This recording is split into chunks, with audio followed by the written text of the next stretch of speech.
Waalaikumsalam warahmatullahi wabarakatuh. Alhamdulillah wassalatu wassalamu ala Rasulillah wa la haula wa la quwwata illa billah. Asyhadu an la ilaha illallah wahdahu la syarika lahu wa asyhadu anna Muhammadan abduhu wa rasuluh.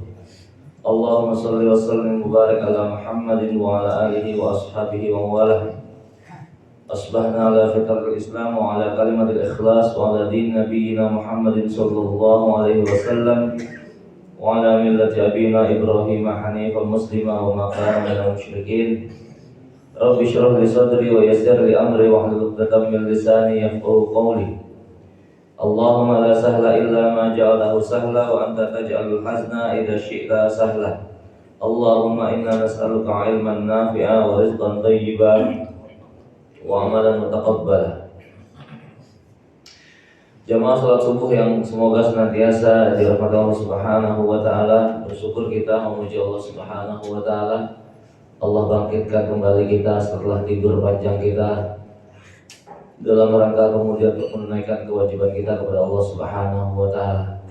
Imanlah yang kemudian menggerakkan kita untuk kemudian meninggalkan tidur panjang, hingga dengan iman ini pula kita merasa ringan langkah kaki kita, lapang dada kita untuk kemudian mau tunduk dengan perintah Allah Subhanahu wa taala. Maka bagi seorang mukmin, iman ini menjadi sesuatu yang paling berharga melampaui segalanya. Allah Subhanahu wa taala memberikan batasan minimal, wala tamutunna illa wa antum muslimun. Jangan engkau mati melainkan status Islam itu masih tersanding bersama kita ketika menghadap Allah Subhanahu wa taala. Kenapa ini menjadi jaminan bagi seorang manusia agar kemudian dia tidak kekal di dalam neraka? Seorang mukmin sekalipun dengan imannya, namun Allah Subhanahu wa taala pun masih memberikan banyak peringatan. Maka banyak kita dapatkan dalam ayat-ayatnya Allah Subhanahu wa taala memberikan peringatan kepada orang-orang mukmin agar mereka berupaya untuk membebaskan dirinya dari neraka Allah Subhanahu wa taala. Allah berikan jalan, Allah berikan petunjuk, Allah berikan penawaran, ya. Ya ayyuhalladzina amanu hal adullukum ala tijarah. Wahai orang-orang mukmin, ini perintah untuk orang-orang mukmin.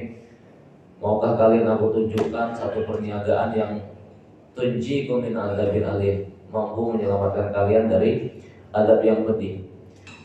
Ya ayyuhalladzina amanu qu anfusakum wa ahlikum nar. Wahai orang beriman, jagalah diri kalian dan keluarga kalian dari siksa api neraka. Ini adalah warning dari Allah Subhanahu wa taala, di mana status iman kita memang menjadikan kita tidak kekal di dalam neraka, namun belum menjadi jaminan terbebas dari neraka Allah Subhanahu wa taala. Status iman kita memang menjadikan kita pasti masuk surga, ya. Karena seorang mukmin itu pasti masuk surga. Rasulullah SAW pun kemudian mengingatkan kullu ummati yadkhulunal jannah, setiap umat itu pasti masuk surga illa man aba, kecuali mereka yang enggak mau, ya.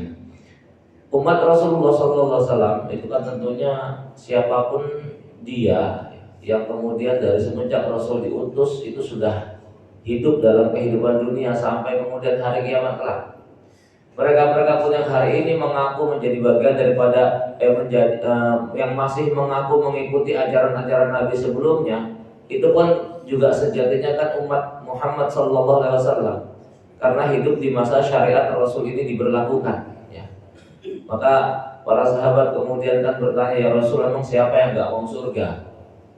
Maka Rasul kan kemudian mengingatkan, man ata'ani dakhalal jannah wa man asani faqad aba. Mereka yang kemudian mau taat kepadaku ya masuk surga, yang enggak mau dia masuk dalam kategori aba, enggak mau masuk surga. Siapapun orangnya, ya, apapun klaim yang kemudian mereka ikuti, sejatinya mereka menjadi bagian daripada umat Muhammad SAW. Namun kalau kemudian mereka enggan mentaati Rasulullah SAW, maka mereka menjadi bagian daripada mereka yang aba terhadap surga. Maka bersyukur kita kepada Allah Subhanahu wa taala hari ini, dengan ikhlas, dengan ridho, Allah menjadikan kita bagian daripada hamba-hamba yang beriman. Jamaah salat subuh yang semoga dirahmati Allah Subhanahu wa taala. Ini pekan kelima, ya. Di awal-awal kita sudah sepakati, Ustaz Ahmad Taqiyuddin ya. Qadarullah beliau di hari ini ada safar Kalimantan ya, maka beliau tidak bisa hadir. Udahlah seadanya aja lah ya. Kita mencoba untuk melanjutkan materi dadakan ya, talbis iblis ya, dimana ini sudah pernah kita sampaikan di awal, baru sampai muqaddimah karena memang baru sekali penyampaian ya. Satu kitab yang kemudian ditulis oleh Ibnu Jauzi, beliau seorang ulama yang masyhur dalam memberikan fatwa, memberikan nasihat ya. Talbis iblis satu pembahasan yang cukup unik, cukup hampir bisa dikatakan tidak ada kalangan manapun yang kemudian bisa selamat dari tipu daya iblis. Enggak orang alimnya, apalagi orang awamnya ya. Maka saya merasa cukup layak kemudian kita buat membahas pembahasan ini ya, mengingat iblis ini menjadi ikon dari perlawanan antara tauhid dengan syirik. Allah Subhanahu wa taala pun juga sudah menjelaskan ya, bahwasanya iblis itu menjadi musuh yang nyata bagi kamu, maka jadikanlah oleh kamu iblis itu sebagai musuh, fattakhiduhu aduwa. Ya. Allah bukan hanya sekadar menjelaskan bahwasanya iblis itu musuh yang nyata, juga cuma kemudian Allah perintahkan fattakhiduhu aduwa, maka jadikanlah dia ya musuh tenanan bagi kamu. Jangan kemudian sudah dijelaskan iblis itu musuh yang nyata bagi kamu, namun kemudian kamu malah gandengan tangan sama dia. Bahasa lainnya begitulah ya. Karena memang nggak sedikit manusia yang kemudian mereka tahu bahwasanya iblis itu musuh bagi dirinya, namun kemudian tanpa sadar malah bergandengan tangan bersama iblis. Karena apa? Saking halusnya tipu daya iblis. Sehingga banyak di antara manusia yang kemudian tidak sadar kalau kemudian dia sudah tertipu oleh iblis laknatullah alaihi. Jamaah yang semoga dirahmati Allah Subhanahu wa taala, beda ketika kemudian iblis itu menggoda Nabi Adam alaihissalam dengan iblis menggoda kita dalam kehidupan dunia ini. Kalau ketika iblis menggoda Nabi Adam alaihissalam itu satu dimensi. Iblis melihat Adam, Adam melihat iblis. Ya, jadi ada tatapan muka, ada dialog antar kedua makhluk ini. Iblis melihat Adam, Adam juga bisa melihat iblis. Ya, ibarat sales gitu ya, nawarkan barang dagangan itu kelihatan gitu ya, kelihatan lawan bicaranya. Cuman ketika kemudian keduanya sama-sama diturunkan di dunia ya, di bumi ya, Allah kemudian memberikan kelebihan kepada iblis itu, innahu yarakum huwa wa qabiluhu min haitsu la tarawnahum.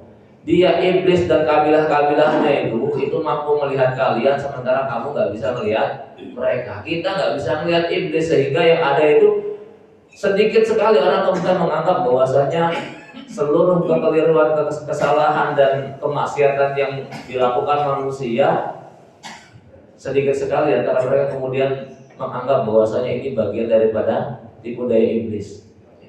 Maka jamaah sholat subuh yang semoga dirahmati Allah Subhanahu wa taala ya, mengingat lantaran Allah Subhanahu wa taala pun dalam memberikan warning kepada kita itu bukan hanya sekedar jangan mengikuti iblis, namun perintahnya adalah wala tattabi'u khutuwatis syaitan, jangan kamu ikuti langkah-langkah iblis.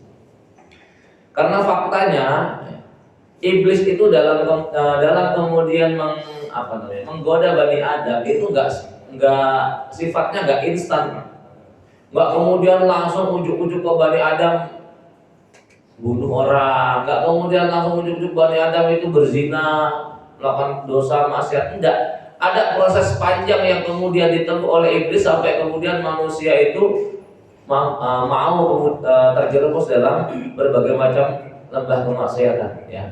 Karena umumnya yang namanya kemaksiatan yang dilakukan manusia itu enggak kemudian tiba-tiba itu terjadi ya. Mesti ada muqaddimah yang kemudian terjadi dan orang enggak sadar kalau dia sedang berada di muqaddimah maksiat itu kan. Maka dalam larangan perkara zina ya, Allah kan juga kemudian menyebutkan konteks kalimatnya wala taqrabuz zina, jangan mendekati zina. Karena memang tidaklah perzinahan itu terjadi melainkan melalui muqaddimah yang kebanyakan manusia itu nggak sadar dengan muqaddimah zina itu tadi. Pandangan mata liar, kemudian guyonan sama wanita yang bukan mahram gitu ya. Kalau ditanya cuma bercanda doang kok. Padahal banyak rata-rata laki bini itu berawal dari bercanda tuh, ya. Guyonan atau malah jadi tenangan gitu ya. Kemudian ya jalan berduaan atau naudzubillah naudzubillah, dan umumnya tuh kayak begitu prosesnya ya. Semua ada proses sehingga sebuah dosa itu terlanggar ya. Sebagaimana Nabi Adam alaihissalam tatkala kemudian melanggar larangan Allah Subhanahu wa taala, enggak itu kemudian tiba-tiba Nabi Adam langsung makan. Ada proses yang kemudian tahapan yang dilalui oleh Nabi Adam alaihissalam, yang itu Nabi Adam nggak sadar ya, bahwasanya iblis sedang mengarahkan dirinya untuk melanggar larangan Allah Subhanahu wa taala. Dalam konteks Nabi Adam melanggar larangan Allah Subhanahu wa taala saja, itu Nabi Adam sudah melihat iblis laknatullah alaih. Dan Nabi Adam alaihissalam sudah diperingatkan oleh Allah Subhanahu wa taala tentang iblis, bahwasanya iblis itu musuh. Ya. Iblis itu musuh bagi kamu dan anak keturunan kamu. Ini sudah pernah kita sampaikan. Maka untuk kemudian bagaimana supaya iblis berhasil menggoda Nabi Adam, langkah pertama yang diambil oleh iblis adalah merubah istilah baku yang sudah Allah Subhanahu wa taala berikan kepada Nabi Adam alaihissalam. Kita sudah sepakat bahwasanya konteks wa'allama Adamal asma'a kullaha, dan Allah mengajarkan, yang aktif ini Allah Subhanahu wa taala.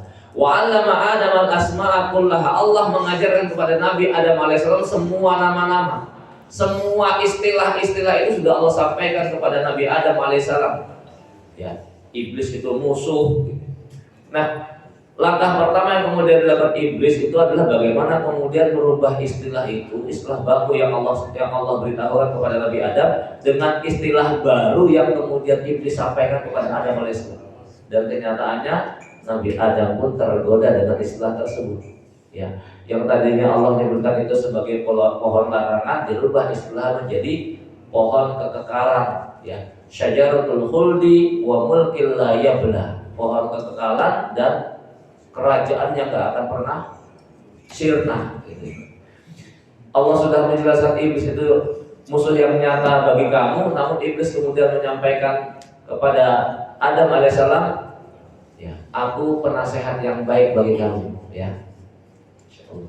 Maka jamaah yang semoga dari Allah Subhanahu wa taala, itu Nabi Adam saja kemudian tergoda, yang notabene masih dalam satu dimensi Nabi Adam melihat iblis laknatullah alaih, apalagi kemudian kita dalam kehidupan di dunia, ya. Maka sekali lagi cukup penting bagi kita untuk kemudian mengetahui tipu daya iblis. Mengingat dalam buku ini juga hadis yang dibawa oleh penulis adalah hadis Hudzaifah bin Yaman, di mana beliau kemudian menyebutkan adalah para sahabat manusia bertanya kepada Rasulullah SAW tentang amalan-amalan kebaikan. Adapun aku, ya, aku bertanya tentang sesuatu yang buruk, ya. Khawatir kayak aku kemudian tanpa sadar melakukan hal tersebut atau terjerumus dalam satu keburukan tadi. Ya, karena memang logikanya kalau kemudian kita tidak mengenal sesuatu, maka resiko kita kemudian terkena sesuatu tersebut jauh lebih besar daripada kita mengetahui sesuatu tadi. Ya. Nah, maka disinilah kemudian kita berupaya untuk mencari tahu, ya, apa saja kemudian kalangan-kalangan yang memungkinkan atau kemudian lebih dominan terkena tipu daya iblis, dan bagaimana iblis ini kemudian menipu daya mereka sehingga mereka banyak tertipu dengan kehidupan dunia dan kemudian terjauh dari Allah Subhanahu wa taala. Jemaah yang semoga dirahmati Allah Subhanahu wa taala, bab pertama dari pembahasan buku ini, penulis kemudian mengetengahkan terkait adanya perintah untuk luzumul jamaah, perintah untuk melazimi hidup berjamaah. Hadis-hadis yang kemudian disebutkan senada semua melalui jalur periwayatan yang cukup banyak, ya. Rasulullah SAW kemudian menyebutkan dari Ibnu Umar, ya, bahwasanya Umar bin Khattab Dari Ibnu Umar bahwasanya Umar bin Khattab radhiyallahu anhu berkhutbah di hadapan kami di Jabiyah. Beliau berkata, "Man arada minkum buhatal jannah falyalzamal jamaah falyalzamil jamaah fa inna syaitana ma'al wahid wa huwa minal isnaini ab'ad." Barang siapa di antara kalian yang menginginkan tengah-tengahnya surga, ya, maknanya surga terbaik, sesuatu kalau kemudian itu menjadi center, menjadi pusat itu kan, oh berarti ya Jakarta Pusat gitu ya misalnya. Pokoknya senternya lah. Barang siapa yang menghendaki posisi berada lokasi kaplingan surga berada di tengah-tengahnya, ya, yang tengah-tengah itu berarti kesana kemari kan mudah loh. Ya. Mekah itu menjadi titik tengah bumi, dikatakan demikian ya secara geografis. Dan ternyata kenapa Allah kemudian menjadikan Jaziratul Arab sebagai titik akhir daripada risalah Islam ya, karena secara geografis juga Jaziratul Arab itu menjadi titik tengah dari bumi. Yang namanya menyebarkan sesuatu dari tengah itu jauh lebih memungkinkan untuk tersebar dengan cepat daripada kemudian dari ujung, kan begitu. Ujung ketemu ujung terlalu jauh, nah, tengah-tengah itu posisinya pas. Ya. Barang siapa di antara kalian yang menghendaki tengahnya surga, yaitu surga terbaik, maka hendaklah dia memegangi jamaah, melazimi hidup berjamaah. Fa inna syaitanu ma'al wahid, adalah karena setan itu dia bersama dengan orang yang sendirian. Wa huwa minal isnaini ab'ad, adapun terhadap dua orang dia akan lebih jauh lagi. Ya. Dua orang lebih jauh, tiga orang lebih jauh, empat orang lebih jauh. Semakin banyak maka setan juga semakin menjauh. Ya. Hadis dari Jabir bin Samurah radhiyallahu anhu berkata bahwasanya Umar berpidato kepada publik di Jabiyah. Ini karena memang posisinya sedang berkhutbah dan banyak para sahabat yang kemudian meriwayatkan,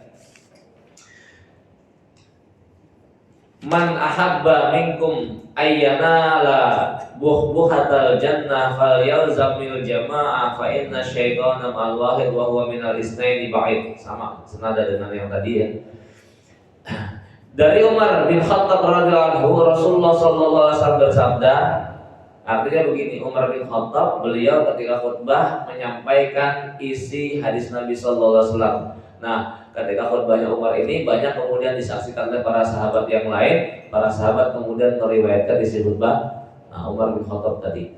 Ini isi khutbah Umar bin Khattab mengutip dari ucapan Nabi sallallahu alaihi wasallam bahwasanya Umar bin Khattab berkata, Rasulullah SAW bersabda, "Man arada buhatal jannah falyalzamil jamaah fa inna syaitana ma'al wahid wa huwa minal isnaini ab'ad." Sama redaksi hadisnya.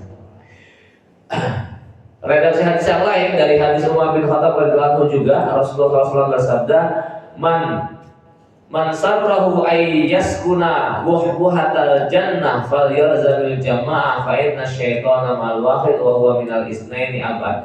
Barang siapa yang senang untuk tinggal di surga pilihan, redaksi kesananya sama semua ya, hendaklah dia melazimi hidup berjamaah karena setan itu bersama satu orang, dan apabila dua orang dia lebih jauh.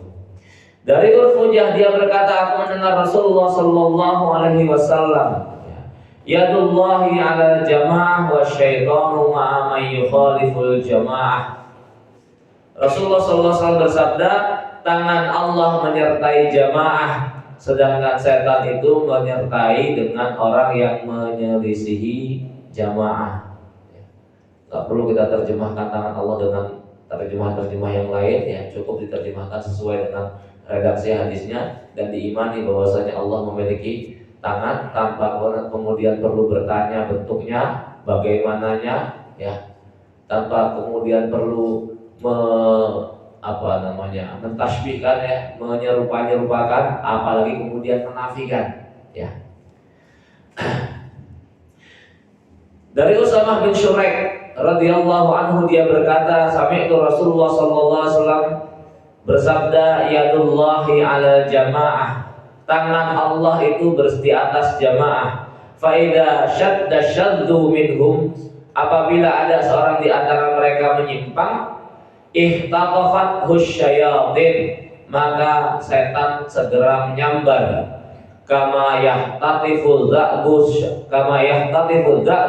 asyata minal ghanam, sebagaimana seekor serigala menyambar seekor kambing dari rombongan domba.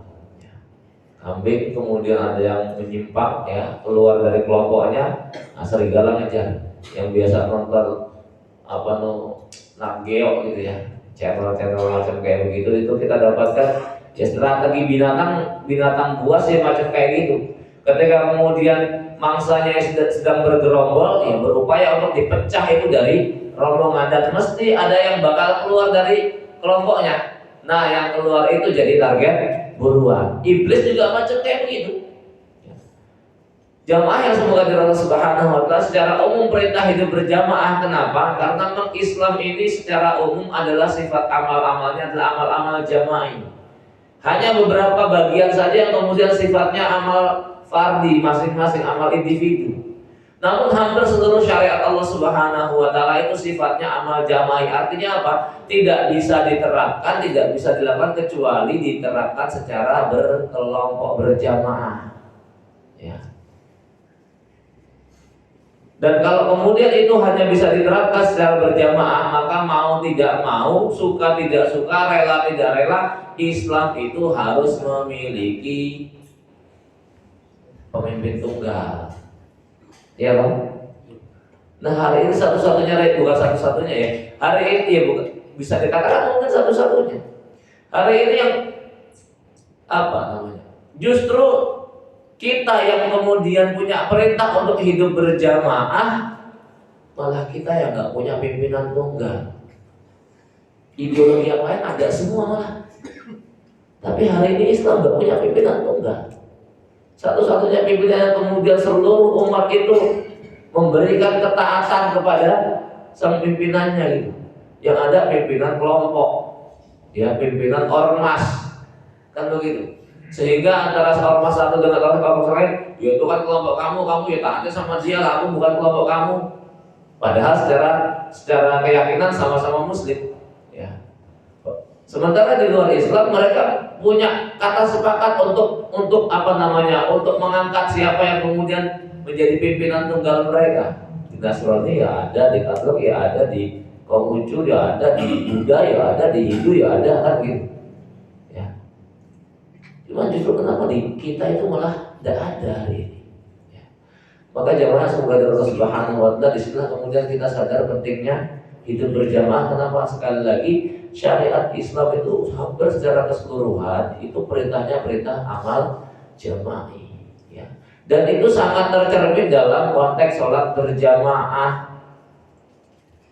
Maka sholat berjamaah ini tanpa kita sadari Allah mengajarkan kita ya hidup berjamaah tadi. Hidup berjamaah di bawah pimpinan satu orang, kemudian mentaati sang pemimpin apapun keputusannya. Ketika kemudian sang pemimpin itu melakukan sebuah pelanggaran, maka ditegur dengan teguran yang santun. Kan nggak mungkin kalau imamnya salah terus aku teriak-teriak kalau lagi sholat. Tegurnya pakai ya tasbih, subhanallah gitu. Ya. Ini Allah mengajarkan kepada kita untuk tadi bagaimana yang namanya hidup berjamaah di bawah satu orang pimpinan. Sekalipun ketika sang pemimpin melakukan kesalahan, cuma tetap tegurannya adalah dengan teguran yang baik. Ya. Maka jamaah semoga dari Allah Subhanahu wa Ta'ala kita kembali terkait hadis-hadis perintah untuk berjamaah tadi. Dari Asim bin Abi Wail dari Abdullah dia berkata, khatta Rasulullah sallallahu alaihi wasallam khattan biyadihi. Rasulullah SAW pernah kemudian menggaris satu garisan dengan tangannya di atas pasir. Summa qala hada sabilullahi mustaqimah. Ini adalah jalan Allah yang lurus. Jadi ngumpul sama sahabat, riung gitu ya. Karena di padang pasir kan Rasulullah kemudian bikin garis di atas pasir tadi. Qala summa khatta ayyaminihi wa shimalihi. Kemudian Rasul juga membuat garis-garis di kanan dan kiri garis yang tadi Rasul bikin panjang gitu ya. Rasul bikin garis panjang, kemudian bikin garis-garis lagi di kanan kirinya. Ya. Summa qala hadhihi subul. Kemudian mengatakan ini adalah jalan-jalan yang banyak. Minha sabilun, laisa minha sabilun, tidaklah di atas jalan-jalan tersebut selain jalan yang lurus tadi ini, ya, illa alaihi syaitan, kecuali di atasnya ada syaitan yad'u ilaihi, yang kemudian ngajak manusia untuk mengikuti jalan-jalan yang tadi, ya. Summa qara'a, kemudian Rasul membacakan firman Allah Subhanahu wa taala, wa anna hadza sirati mustaqima fattabi'uhu wa la tattabi'us subul. Rasul kemudian baca firman Allah Subhanahu wa taala surat apa ini? Al-Maidah ya, kalau masalah. Al-An'am, ya, Al-An'am. Kemudian Rasul membacakan firman Allah Subhanahu wa taala, dan ini adalah jalan Allah yang lurus. Wa anna hadza sirata, dan ini adalah jalanku yang lurus, mustaqimah. Fattabi'uhu, maka ikutilah oleh kalian, wa la tattabi'us subul, dan jangan kalian mengikuti jalan-jalan yang lain. Fatafarraqu bikum an sabili, niscaya kalian akan berpecah dari jalan Allah Subhanahu wa taala. Hadis dari Mu'adz bin Jabal radhiyallahu anhu, bahwasanya Rasulullah SAW bersabda, sesungguhnya setan adalah serigala bagi manusia sebagaimana serigala yang makan kambing. Dia menerkam kambing yang sendirian dan menyingkir dari rombongannya. Maka hindarilah hidup sendirian di lereng gunung, dan kalian harus memegangi jamaah, hidup bersama orang-orang secara umum dan masjid. Perintah khusus Rasul menyebutkan masjid. Kenapa? Sekali lagi masjid itu jadi center masalahnya, ya. Rasul tidak memikirkan yang lain ketika kemudian hijrah ke Madinah. Yang pertama dibangun adalah masjid. Ini untuk mengumpulkan manusia. Kalau kemudian perintahnya hidup berjamaah, cuma kemudian nggak ada media untuk mengumpulkan mereka, ya terus gimana? Maka dalam Islam yang kemudian pertama dibangun urusannya adalah perkara masjid. Ketika kemudian urusan dunia perkara pasar. Maka jamaah sebagai Allah Subhanahu wa taala, masjid ya sudah pernah dibahas sama Ustaz Matahari, ya, bagaimana urgensi masjid itu. Di mana hari ini kita dapatkan nyaris ya masjid-masjid kita itu kosong. Ya, jadi kita bersyukur kepada Allah Subhanahu wa taala, Allah jadikan Al-Hidayah ini cukup makmur lah ya, Masya Allah. Dan kemudian jamaahnya juga nggak kemudian sepuh-sepuh semua ya, ada anak mudanya ya, ada anak tanggungnya. Ini bagian daripada nikmat yang Allah Subhanahu wa taala berikan sama kita. Ya. Di saat masjid-masjid yang lain rata-rata orang sepuh semua. Ya. Saya kalau kemudian habis khutbah Jumat ngobrol-ngobrol sama pengurus, ini anak mudanya pada kemana? Gak tahu tak. Anak mudanya yang ngurus tua-tua semua. Ya. Yang sudah ya Allah ya. Sedih, terima kasih. Itulah kenapa kemudian Rasul mengkhususkan ya, di antara jaminan Allah itu kan syabun mu'allaqun qalbuhu bil masajid, pemuda yang kemudian hatinya tertambat dengan masjid. Karena memang gak banyak usia-usia muda yang kemudian mau menghabiskan usianya ngurusin masjid, itu gak banyak. Rata-rata masjid-masjid kita itu orang-orang sepuh semua, ya 50 tahun ke atas, ya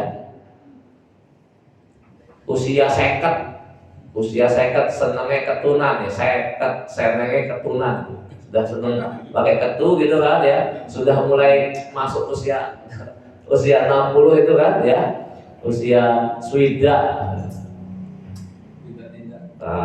sudah waktunya tidak ya. Sudah waktunya kemudian berangkat ya. Ini filosofi sebutan Jawa saja, dan memang ternyata nyata di hadapan kita.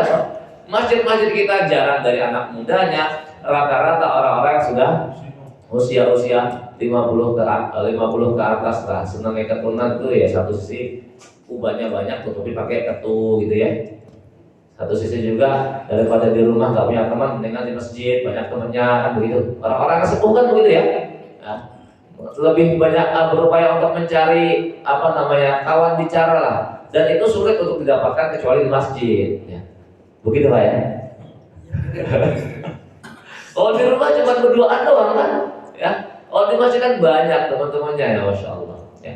Maka sekali lagi disitulah kemudian juga di antara rahasia kenapa dari usia bayi, anak-anak, kemudian usia nanggung sampai kemudian usia dewasa, usia tua, yang Allah bertanya itu ya, salah satu hal dari 4 hal yang Allah bertanya, la tazulu pada ma'abdin ya. Itu kan usia muda. Usia muda dihabiskan buat apa usia muda itu? Karena secara umum usia muda itu banyak dihabiskan buat foya-foya ya. Anak muda sekarang kan begitu, Dan nyaris kita sulit mendapatkan anak-anak usia muda, usia dari 20 sampai 30 atau kemudian maksimal usia 40 yang kemudian punya karya-karya besar. Hanya beberapa orang saja. Ya. Kemarin nggak sengaja melihat ulasan berita di TV itu membahas tentang Qaddafi. Masya Allah. Ternyata dia punya rating menjabat sebagai presiden cukup panjang itu ya nggak aneh, karena memang proses yang ditempuh itu luar biasa. Jadi pimpinan partai di usia relatif sangat muda, usia 20-an ke atas ya, belum sampai usia 30 gitu. Dan memang ya tekadnya itu luar biasa, sekalipun kemudian ada yang harus dikritisi juga gitu ya. Baik, kita kembali. Jamaah semoga dirahmati Allah Subhanahu wa taala. Hadis dari Abu Dzar, Nabi sallallahu alaihi wasallam bersabda, 2 orang itu lebih baik daripada 1 orang, 3 orang lebih baik daripada 2 orang, 4 orang lebih baik daripada 3 orang. Kalian wajib menjalani jamaah karena Allah tidak akan mengumpulkan umatku ini kecuali di atas hidayah. Ini salah satu keunggulan umat Rasulullah sallallahu alaihi wasallam, bahwasanya umat ini tidak akan pernah bersepakat di atas kebatilan.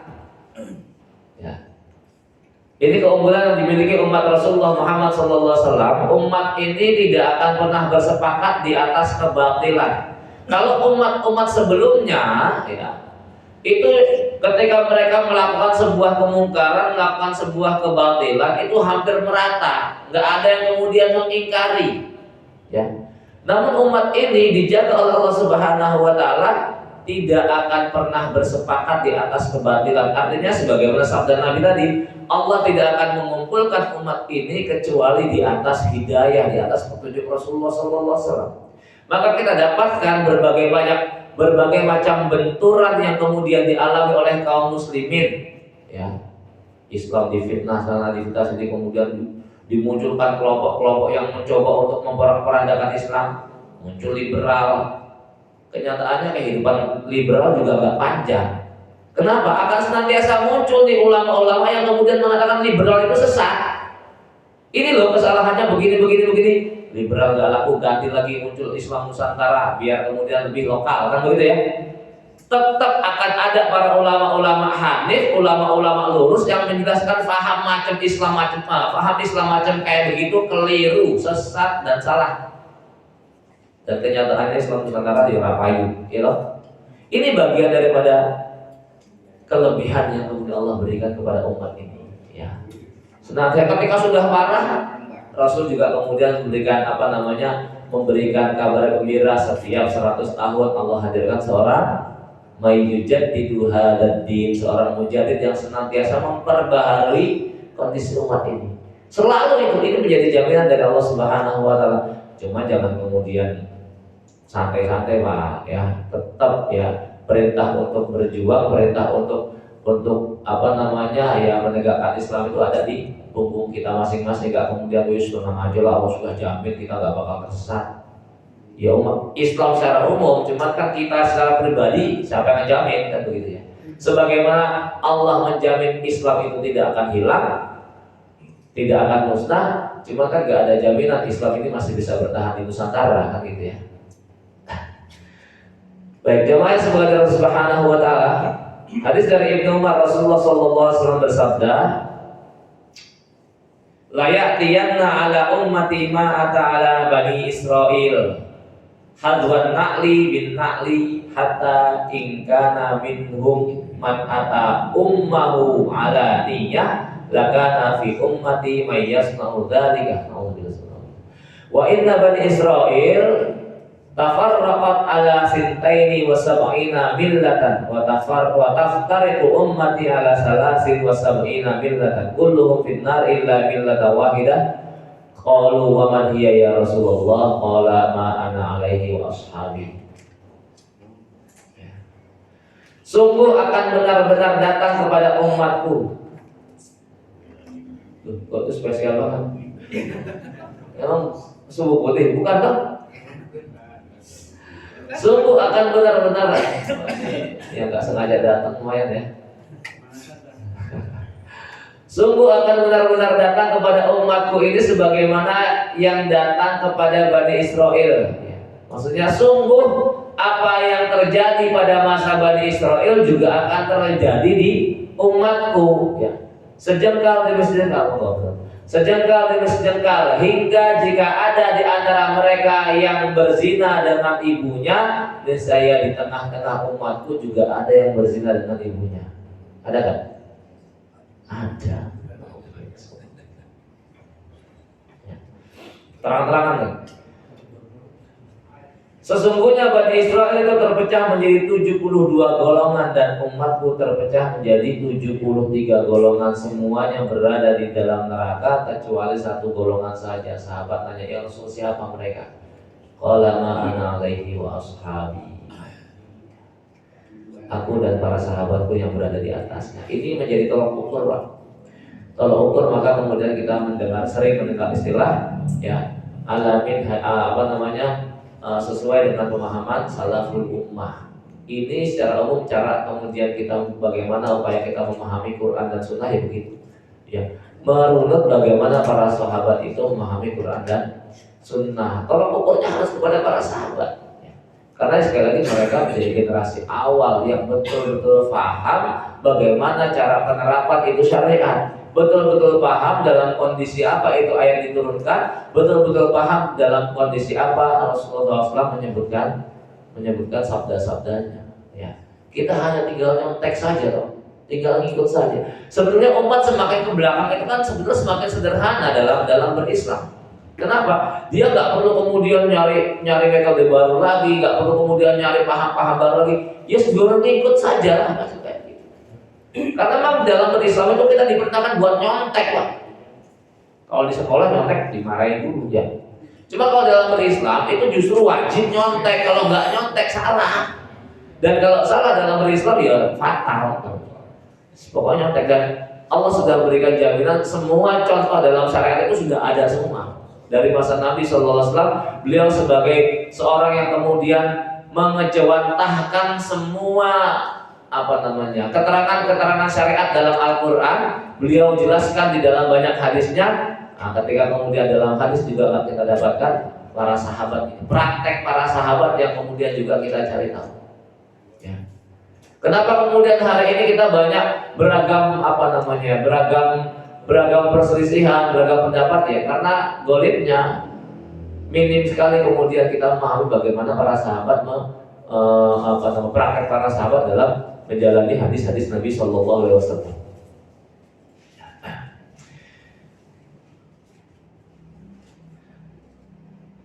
Abu Dawud meriwayatkan dalam kitab sunannya dari hadis Muawiyah bin Abu Sufyan. Muawiyah sosok sahabat yang kemudian dianggap banyak kontroversi Cuman sosok Muawiyah ini menjadi tolak ukur bagi manusia secara umum, bagaimana sikap mereka terhadap para sahabat secara umum pula.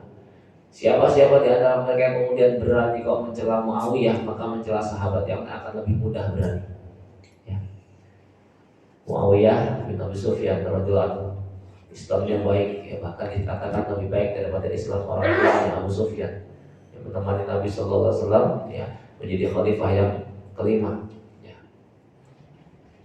Udah bukan khalifah lagi sebutannya karena sudah memaluk masuk dalam kerajaan-kerajaan. Kalau kulihal, beliau seorang sahabat, di mana ketika berbicara tentang sahabat, maka seluruh kesalahan-kesalahan sahabat kita tawakuf dari kesalahannya. Lebih mengedepankan untuk berbicara tentang semua kebaikan para sahabat.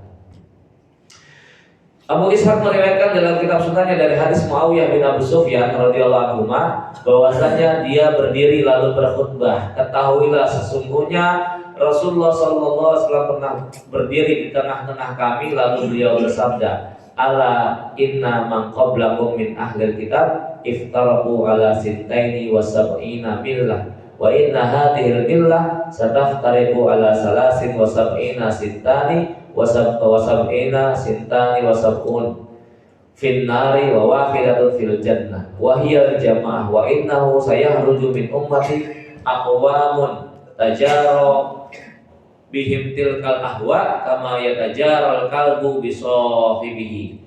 Ketahuilah sesungguhnya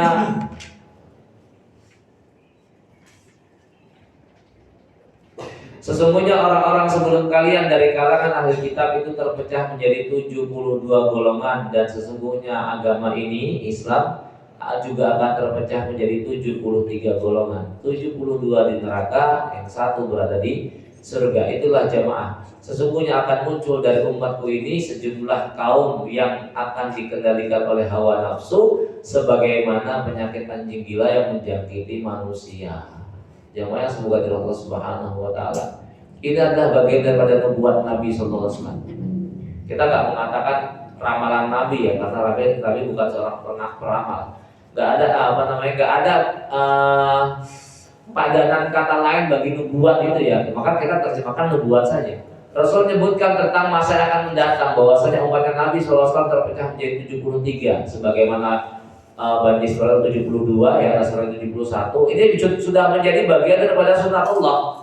Terpecahnya umat itu menjadi bagian daripada sunnatullah. Di samping ini menjadi satu dari 4 doa yang kemudian tidak dikabulkan oleh Allah Subhanahu wa taala. Rasul berdoa minta yang 3 dikabulkan, yang 1 enggak. Yang tidak dikabulkan ini Rasul minta agar Allah menyatukan umatnya, cuma kemudian tidak dikabulkan. Kenapa? Bagian daripada sunnatullahnya umat pasti bakal berpecah. Ya. Kenapa? Ini sekali lagi bagian daripada ujian, Pak. Sekalipun satu sisi Allah kemudian perintahkan untuk wa'tasimu bihablillahi jami'a, berpegang teguhlah kalian dengan tali Allah jami'a secara menyeluruh. Cuman sunnatullahnya tetap umat itu pasti akan berpecah. Ini menjadi bagian daripada ujian tersendiri, kan begitu ya. Tambah lagi Rasul juga kemudian sudah menubuatkan umatnya akan terpecah menjadi 73 golongan.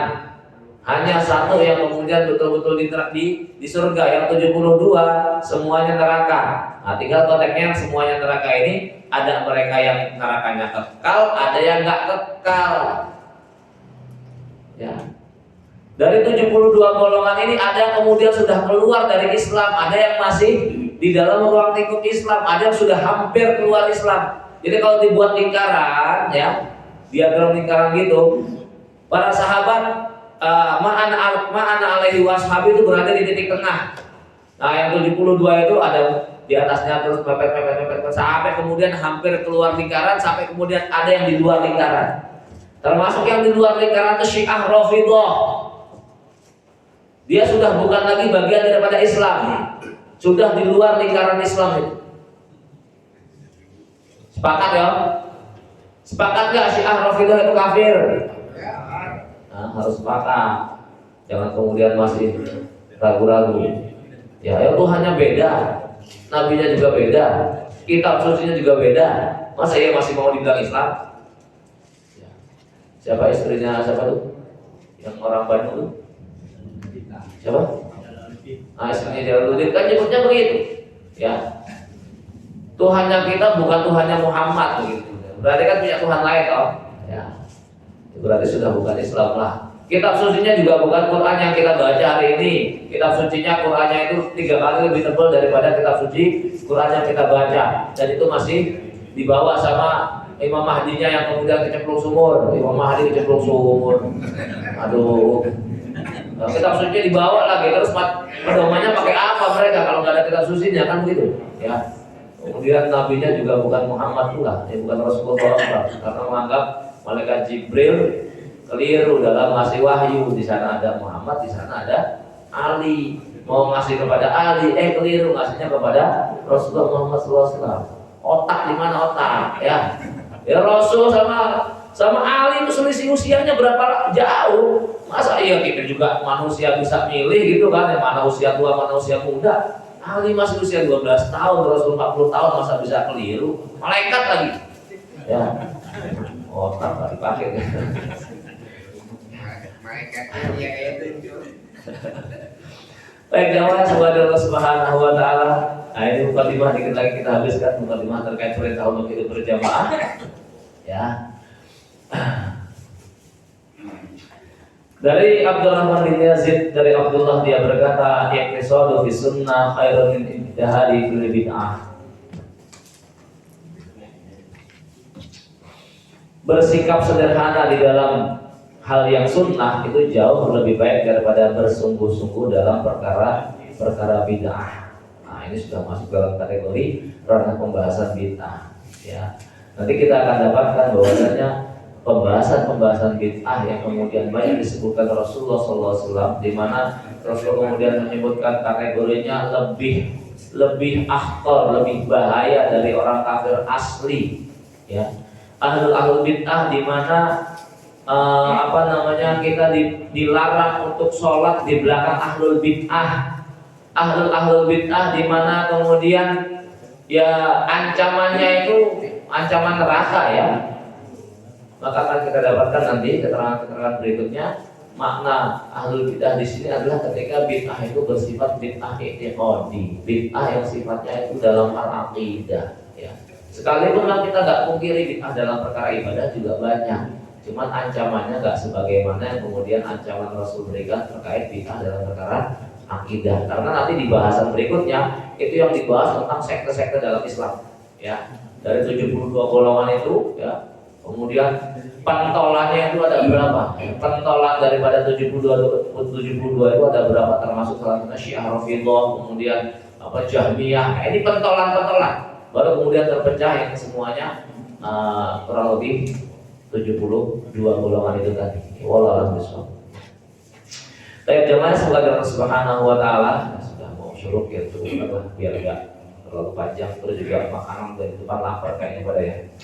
Mudah-mudahan ini memberikan manfaat bagi kita ya. Enggak ada question ya, enggak ada tanya jawab ya. Agak ini. Ada tanya? Alhamdulillah enggak ada.